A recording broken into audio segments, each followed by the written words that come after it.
Hello, bonjour, namaste, ni hao, and ohio, everybody. What is going on? It is Gale right here. Welcome back to the YouTube channel once again for another Danmachi Memoria Freese video. And today, as you guys can see by the title of this video, we're going to be discussing whether or not Danmachi Memoria Freese is still a good gacha game and worth playing in the year of 2023. Now, this video is primarily for obviously Danmachi fans who are interested in playing Danmemo but aren't sure whether or not it's worth their time to play the game or download the game in the first place even.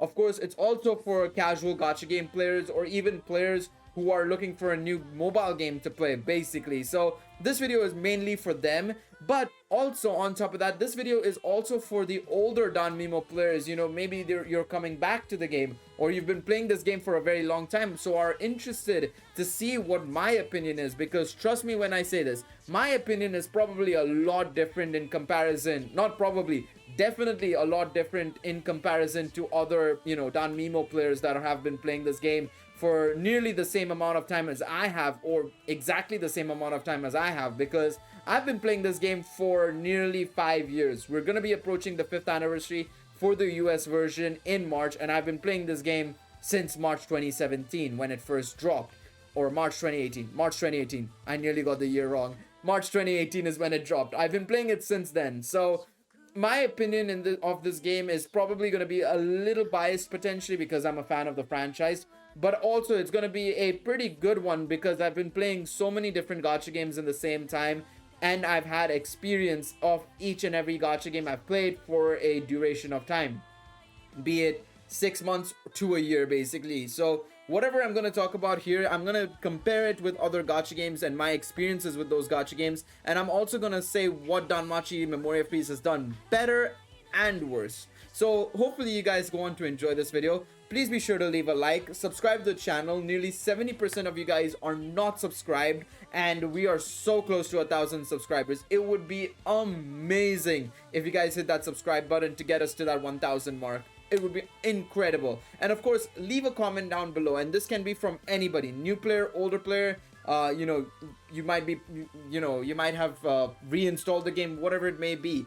You might be playing the game for the first time. You might be playing for like 5 years. You might be having a positive opinion. You might be having a negative opinion. I don't care. As long as you want to comment and you want to give your own thoughts, please be sure to give your thoughts down below in the comments. I want this video to be sort of like an open forum. So yeah, like I said, leave your comments down below. It would be amazing. Now, I want to start this video off, funnily enough, with the negatives about Danmachi Memoria Freese, because there are a couple of negatives about this game, and I think a lot of players will probably agree with me when I mention these sort of negatives, I would say. And I think the first negative that I want to talk about, and probably the one that's going to kill the game even in the near future, is the player base, the lack thereof, of course.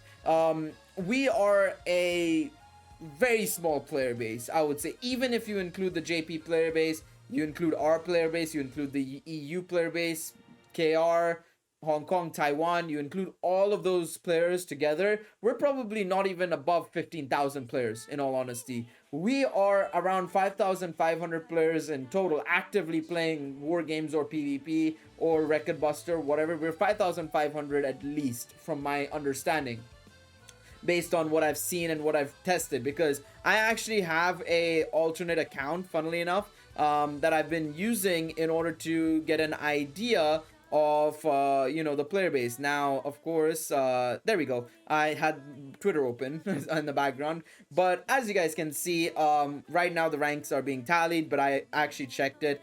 I'm at 5,050 right now, and I've got a score of 0 points. So assuming you've done your run and everything, we are a player base of at least 5,250. Let's say I'm gonna be on the more positive side and say we're a player base of 5,250 on NA.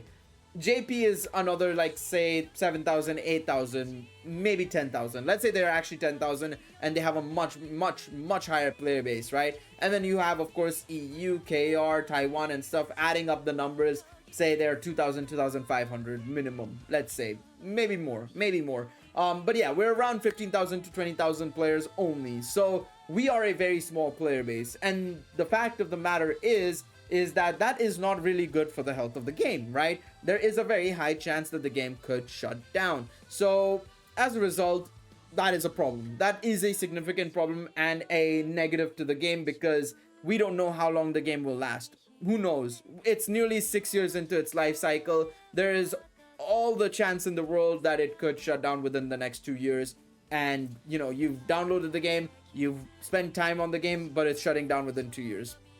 It can be kind of detrimental. For me, it wouldn't be as impactful. Well, it would obviously hurt me a little bit, because I've been playing this game for nearly, well, if it shuts down in 2 years time, I've been playing the game for nearly 7 years and it's shut down. And you know, my attachment to the game, the time I've invested, the characters I've pulled for, and everything to do with the game, I've connected with the game, right? So it would obviously hurt me for sure, but I would also imagine it would hurt newer players coming into the game for the first time, right? So that's an issue. The second issue is, of course, is the, again, coming back to the age of the game and everything, the player base, the quality of the game. It's a chibi model game, it's turn-based RPG, it's not got the quality that a newer gacha game has.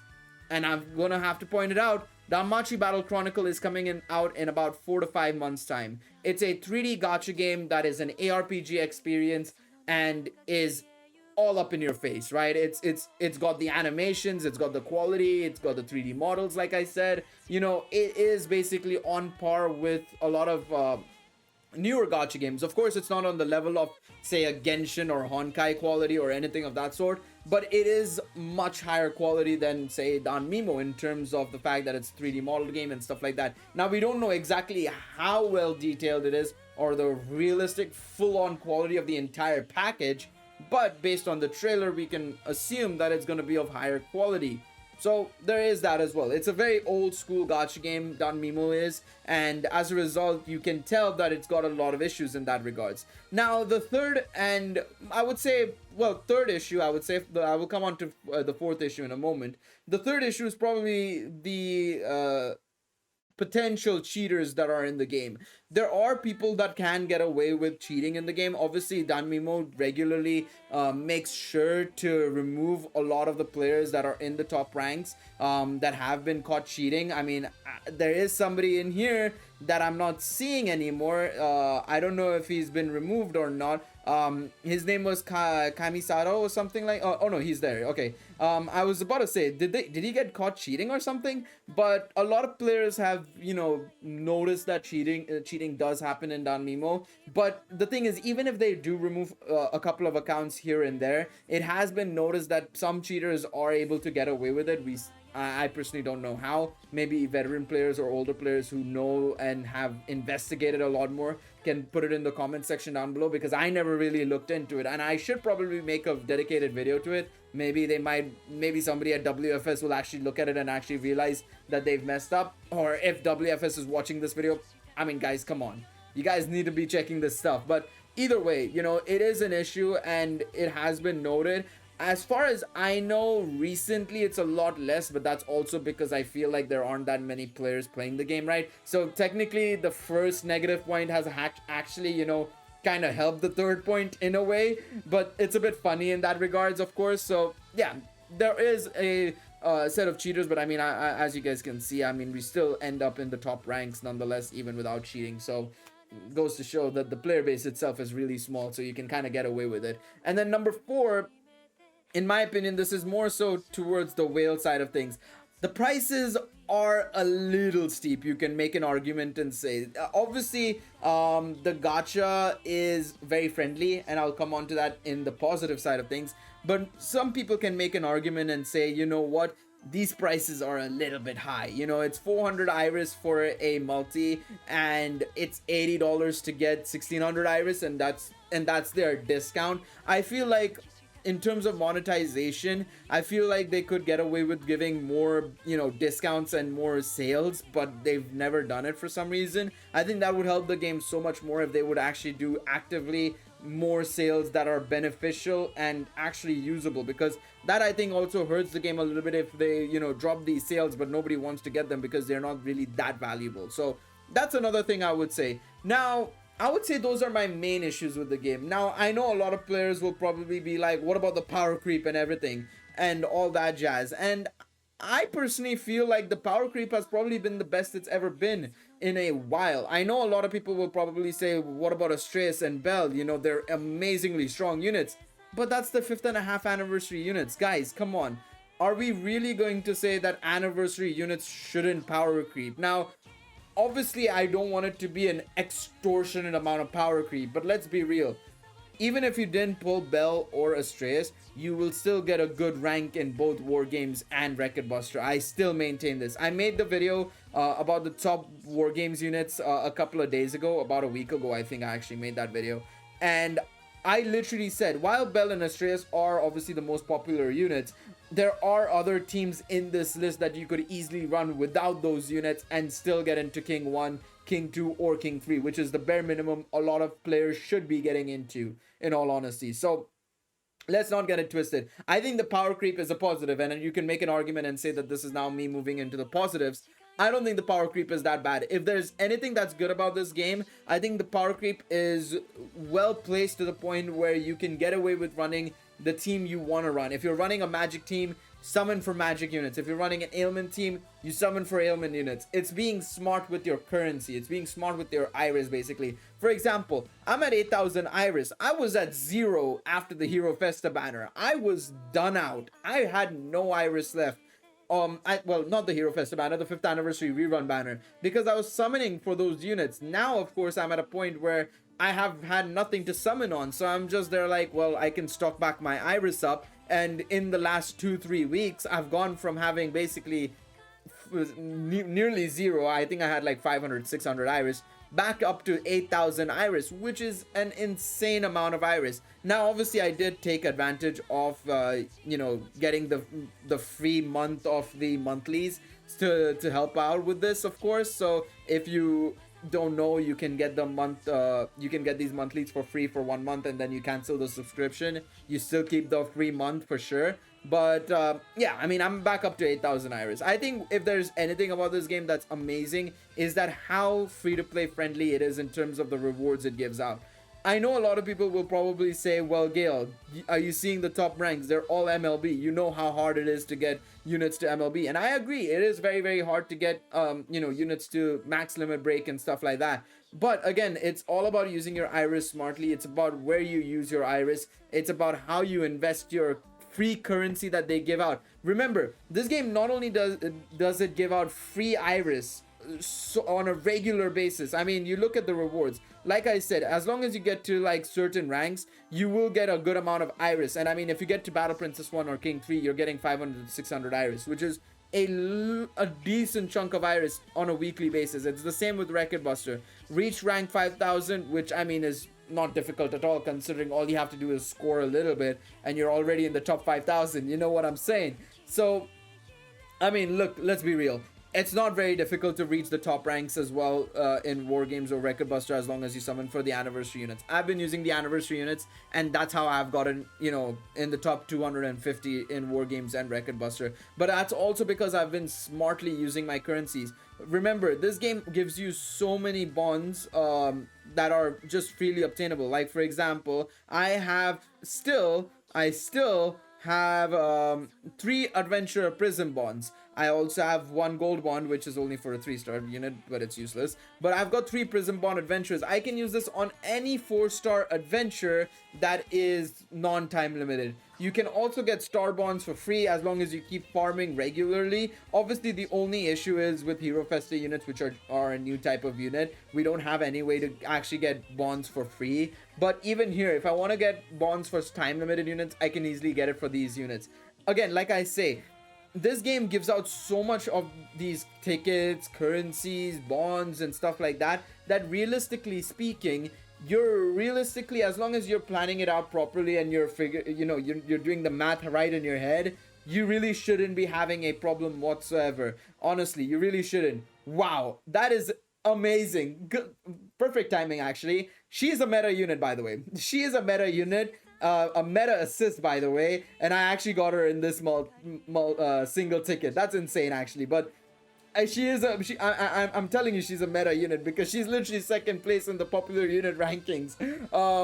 But yeah, no. Again, an example of how obviously it's a little bit luck dependent, but what what gacha isn't. But yeah, I would say when it comes to giving out currencies and bonds and stuff like that for free, I think Danmachi Memoria Freeze does a brilliant job, in all honesty. It does a fantastic job even when it comes to that. But even furthermore, and this is where I'm going to start talking about the game from a Danmachi fan's perspective, a person who loves the light novels, a person who loves the anime, who loves the manga, who loves anything Danmachi content related. Danmachi Memoria Freeze is for the fans, and this is where I think Battle Chronicle will probably fail, in all honesty. We don't know how Battle Chronicle is going to succeed when it comes to the events and stuff, but Danmemo does such a brilliant job with its events. In my personal opinion, you can make an argument and say Danmachi Memoria Freeze is probably the best storytelling gacha game out there, even above potentially Fate Grand Order. Maybe not as much as Honkai, but I'd say maybe Fate Grand Order. And I would say partially it's down to it being fully voiced.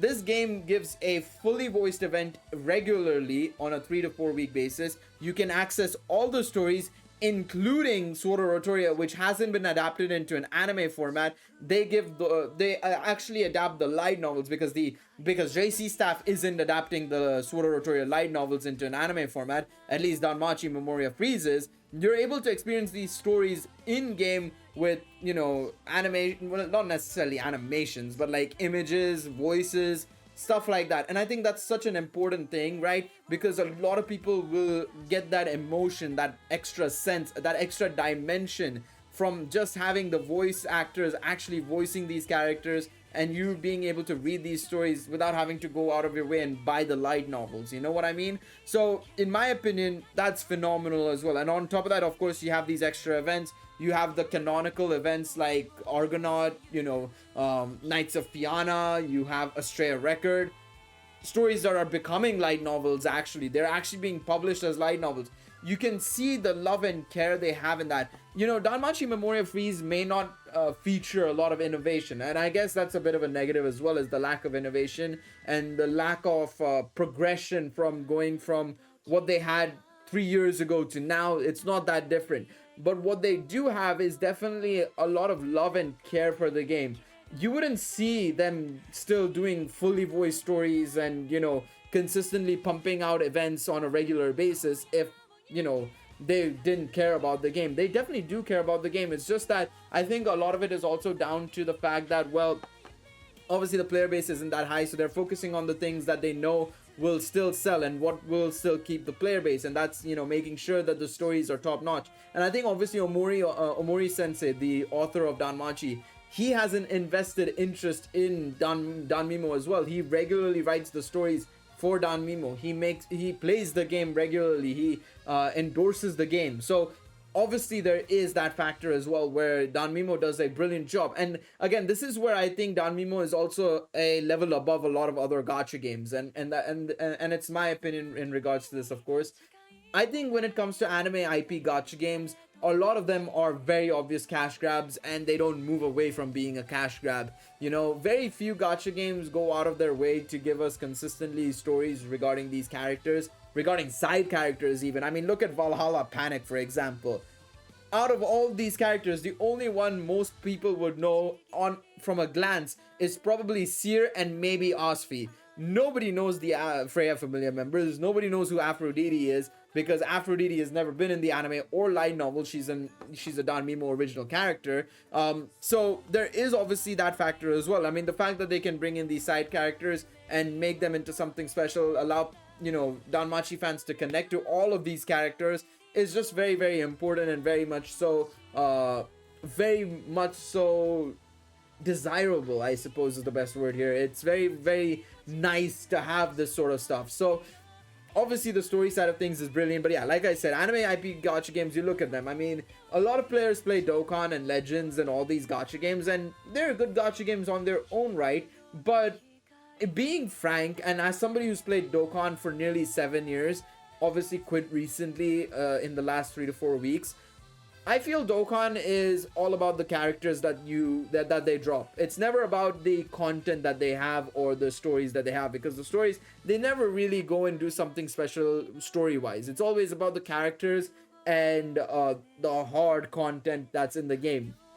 It never goes beyond that. So for me, Dokkan, while it's a good gacha game for Dragon Ball, it's never gone above and beyond to become a great gacha game, in my personal opinion. Of course, it's done fantastic revenue-wise, partially because it's a Dragon Ball IP. We have to acknowledge that, but it's still in my opinion, it's still a good gacha game. But yeah, that's how I feel. And if you look at any other anime IP gacha game that's come out, Mushoku Tensei died within a year. Mind you, the developer of Mushoku Tensei is actually the one making the Danmachi Battle Chronicle gacha game. You look at a game like AOT Tactics, you look at a game like I'm trying to think of another anime IP gacha game that recently just vanished into thin air. I mean, you could name all the Sword Art Online. So I was gonna say Sword Art Online gacha games that died within like that have kept dying. The 2-3 gacha games that died, and then we've got Variant Showdown right now still that's just come out again to try and become another sort of cash grab and make that money basically, right? Then you have Naruto Ultimate Ninja Blazing that died. So there are so many of these anime IP gacha games that end up being a cash grab. The fact that Danmemo has lasted 6 years or nearly 6 years is very impressive, to say the least. And with so much love and care story-wise, I can see why. I can definitely see why. And of course, I also want to talk about just generally as well. I've mentioned the story and stuff. I want to also talk about the fact that as a casual player, Danmemo does a brilliant job in being appealing in regards to that. And that's where I think it'll be better than games like Danmachi Battle Chronicle, Honkai Impact, Genshin, and stuff like this. Those games are very active games. They're very much so you need to be aware of what's happening. There's no auto button specifically to help you or anything of that sort. You're going to have to focus on making sure the game is controlled by you more so than anything else. We don't know if it's going to be the case for Battle Chronicle, but the other gachas I've mentioned, and you can name many more that are like that. There are very few games that actually have a good auto system and or are viable to be autoed effectively. Danmachi Memoria Freese has that advantage of being a turn-based gacha game and being easily autoable. Of course, if I realistically wanted to just skip the event and do it again multiple times, I could use skip tickets. But if I just wanted to do the event again, for example, if I wanted to do the last stage of Valhalla Panic again so that I could effectively farm the currencies, right? All I'd have to do is do this. Auto battle has been set, right? Of course, I have a video regarding this as well, so you can go check it out. But all I have to do is auto battle and click play again, and I can keep doing that again and again. I have to just keep clicking play again. Now, of course, there is a way to automatically do that so that you don't even have to pay attention to. So basically, this game is completely autoable. It's better than even a game like, say, FGO, which obviously had an auto system built by somebody called FGA. Obviously, it's been shut down now because I'm assuming they're planning on adding an auto system in the near future to FGO. That's why Lasagna, the developers of FGO, decided to shut the third-party app FGA down. I think they want to start it up at some point. But yeah, Danmachi does that from the get-go. So even if you want to farm an event and you want to get the currency for it so that you can do the gacha or whatever it may be, you can immediately just set it up and just go away, have lunch, do work or something, and come back and you're good to go basically. As a casual, it's a fantastic way to basically, just not have to worry about the game whatsoever. And even doing dailies, it takes at most 10 minutes of your day basically. So you're realistically not even stressing out that much. In my personal opinion, that's the best part about it. I don't have to stress too much about the dailies. When I was playing Honkai, I remember doing the dailies would take like half an hour to 45 minutes of my time. There are so many other gacha games that were like that as well, where doing the dailies would usually take half an hour to 45 minutes of my day. Seven Deadly Sins Grand Cross is another example of a gacha game that's not acting like a gacha game. To me personally, when you're playing a mobile game, especially a game like Danmemo, Grand Cross, whatever it may be, the idea is to make a game that's feasible for players to, play for at most 15 minutes of the day. You're a mobile game. You're not a console game. You're not meant to take more than 30 minutes of my day. Maximum 30 minutes of my day. Obviously, when Danmemo gets the guild events and stuff like that, it takes a little bit more time. But in all honesty, even for the Familiar Rush, when Familiar Rush drops, right? It's going to drop tomorrow or on Friday morning, whenever it is, whenever it's going to drop. All I have to do is mock run a couple of teams, see which scores the best, set that team up, and then the next couple of days I can just use the same team if I'm doing that specific stage. I don't have to go out of my way and change my team every single day, and I'm like, oh no, I'm gonna take another 30 minutes of my time, 45 minutes of my time, stuff like that. In my personal opinion, and this is where I think, obviously this is where my personal opinion comes into play, Danmachi Memoria Freese is fantastic for a casual player like me, a player who doesn't need to spend hours upon hours trying to, you know, maximize and figure out like, oh, this is what I want to do. I need to do my dailies. I need to maximize all my currencies and stuff. You don't really need to do that with this game. Once you get to a point where it's self-sufficient after a point, that's the thing. That's the beauty of it. It's very much self-sufficient after a point. What's not self-sufficient is my Elgato, clearly. But on a real though, it's brilliant in that regards, in my personal opinion. So obviously I've said, you know, the positives. Power creep has gotten better, and arguably it's not that bad. I know a lot of players would probably go against me and say, oh, it is actually that bad and stuff like that. I personally don't believe it's that bad. And if you're going to point out the anniversary units, brother, please look at every other gacha game and their anniversary units. They're exactly how it is. It's exactly the same. Anniversary units mean power creep. That's it. You can't really change that fact. That being said though, like I said, there are negatives to this game, and obviously there is a concern that with the release of Battle Chronicle, and obviously with the release of all these other gacha games, and the fact that Danmemo is nearly 6 years old, it is probably on its last legs. You can make an argument and say it's probably on its last legs. We don't know. The only people who know this are WFS and Danmachi, but the fact is, I feel like Danmachi has a close link, the franchise and the production committee and Omori. They have a close relationship with the developers at WFS.